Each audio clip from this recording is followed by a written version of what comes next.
driving towards a cliff, and I just happened to be in the passenger seat with them when they went over it.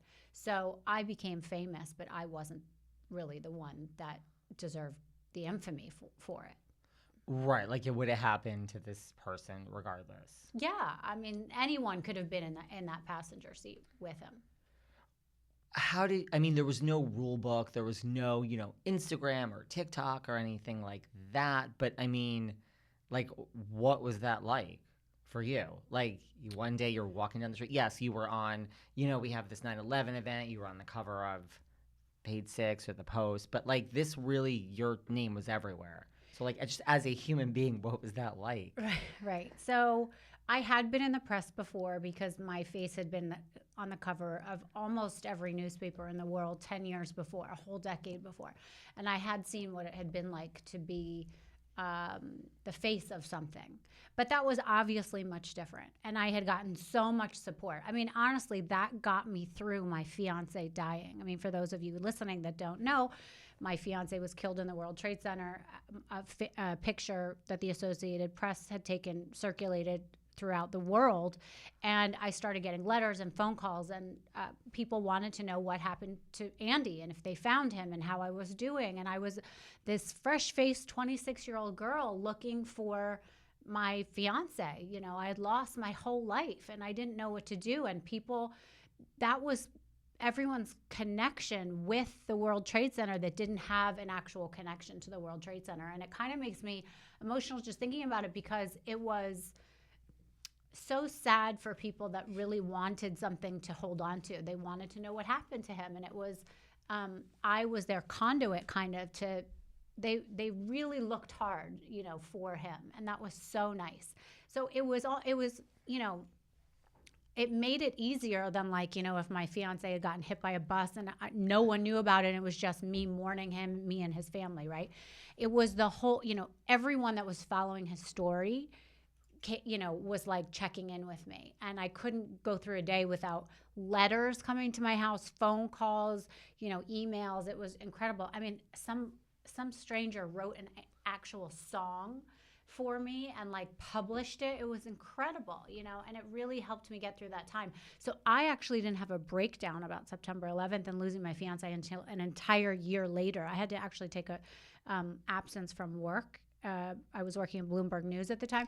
An entire year later, I had to leave and left work for about a month. But that was hard. So anyways, to get back to your question, I had been in the news before, and, it's not like I was not accustomed to also being around, people or celebrities. I mean, I knew what it was like to be in the news a little bit. I worked in a newsroom. But being on the cover of all these, I worked with celebrities. At this point in my life, I worked in the nightclub industry. So my job was to take care of celebrities and protect them and be their gatekeeper. So I had been actually on, I forget what it was called at the time. It wasn't TMZ, but there was some paparazzi photos, and I had been photographed with Ryan Seacrest and Stephen Dorff and a couple other celebrities. And that was really scary to me because they kind of outed me as being with some people, and not so nice comments came out, and I was really horrified. But it was awful. I mean, to have all of a sudden, 50 paparazzi outside your house, the entire world talking about you, like they know you when they didn't, literally not having one friend or family member calling to be like, come home or come here. Let me take care of you. I got you. Let me come to your house. What are you going through? Literally no one helped me. No one wanted to be around me. And I was literally by myself. I mean, I had no one, and that was really hard. So I had to navigate that by myself. So I also see myself as a guru of crisis management, because I had to figure out what to do in that scenario to protect myself, because everyone was talking about me in a way, and I had to figure out what I was going to do to protect not only my reputation, but the truth and who I was. I mean, everyone wanted to attack me and make a monster out of me. And there was a website at the time. Do you remember The Dirty? Yeah. Yeah, and they were saying such awful things and trying to get all this dirt. It was run by, well, anyways, it doesn't matter. But all these awful things, and people were creating fake accounts. And I had run a nightclub at the time, and everyone who just walked through the nightclub. I mean, you would talk about 5,000 people a weekend, right? So if they didn't like me, they'd be like, "Oh, I know Rachel Uchitel. Let me tell you a story about Rachel." I didn't know any of these people, but they just wanted to be a part of the story, right? So it was just a really difficult, dark time.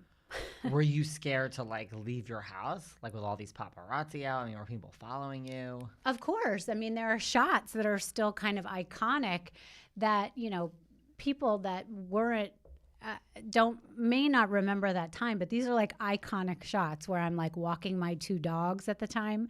I had these great dogs, Ozzy Osbourne and Rudy Giuliani, and I lived on 14th Street, and I'm not kidding, 50 paparazzi following me around the block, and I had a Range Rover at the time too, and there's all these shots of me getting in the Range Rover with the dogs, and I couldn't even get in. The paparazzi was all over me, that the dogs were getting like kicked out of the way. I mean, the dogs were, and then eventually the paparazzi became somewhat friendly to me and would help me with the dogs. And, and there was a time when I'm on my friend's back running down the street because they were chasing us back from the gym. I had to get a dog walker to walk the dogs instead. And then literally I got on a plane and left and went down to Florida.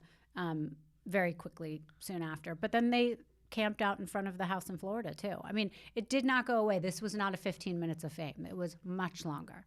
The paparazzi will find you wherever you go, right? Well, nowadays it's more like you call the paparazzi if you're famous and you alert them where you are because you want to have photographs taken of you.